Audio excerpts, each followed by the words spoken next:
Welcome to our very last edition of Friday 5 in year 2018, which is presented by our friends at the Nebraska Corn Board. It was a historical year for ag news, so we decided to put a little year in review edition of Friday 5 together. So let's start at the top of the countdown and go back to July and a story about the ongoing debate of lab-grown or so-called fake meat. Who will regulate fake meat? The Food and Drug Administration is seeking public comment on fake meat or foods produced using animal cell culture technology. The National Cattlemen's Beef Association is advocating for the USDA to oversee lab-grown fake meat products. In addition, both the National Pork Producers Council and North American Meat Institute want the USDA to oversee this lab-grown fake meat. In at number 4, we go back to late June, where the rain just kept falling. It was raining, it was pouring, and now the locals, well, they're patiently waiting for it to drain. Last week's wet forecast temporarily flooded a lot of fields and roads up across northeast Nebraska. Yeah, we traveled up to West Point on Tuesday to experience it firsthand, and the pictures and videos we took and posted on Facebook don't do justice to showcase the damage of that flooding. That was certainly a sight to see up there in northeast Nebraska. Moving on to number 3, where we go back to September.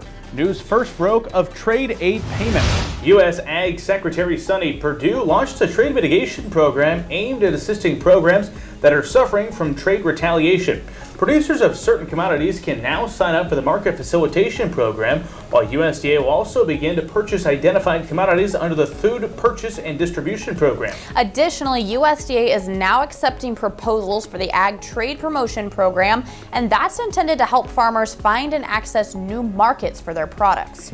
Early October concluded more than a year of negotiations with Mexico and Canada. The United States-Mexico-Canada Agreement, or USMCA, was reached Sunday night right before its midnight deadline. Now that replaces the 24-year-old North American Free Trade Agreement. The trilateral deal gives U.S. farmers greater access to the Canadian dairy market, but it will be some time before producers see any benefits.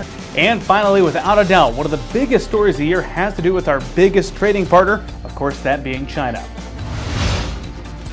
This week, Chinese officials responded quickly to the Trump administration's proposed 25% tariffs on $50 billion of Chinese imports by announcing higher tariffs on 106 more U.S. commodities, including soybeans.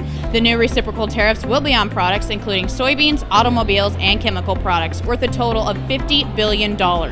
Although unclear when the tariffs would take effect, soybeans will go from 3% to 28%, according to the Foreign Agriculture Service.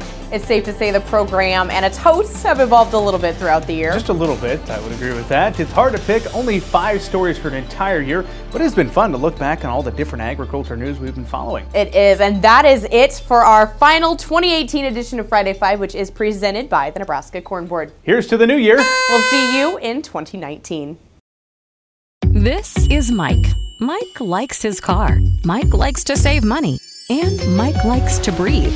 So Mike fills up with E15 with 15% American ethanol. The clean octane in E15 gives Mike the performance he wants from his engine and the clean air he wants for his family.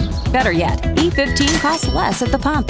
Higher octane, cleaner air, lower cost. E15 sure gives Mike a lot to like. Discover E15 with American ethanol.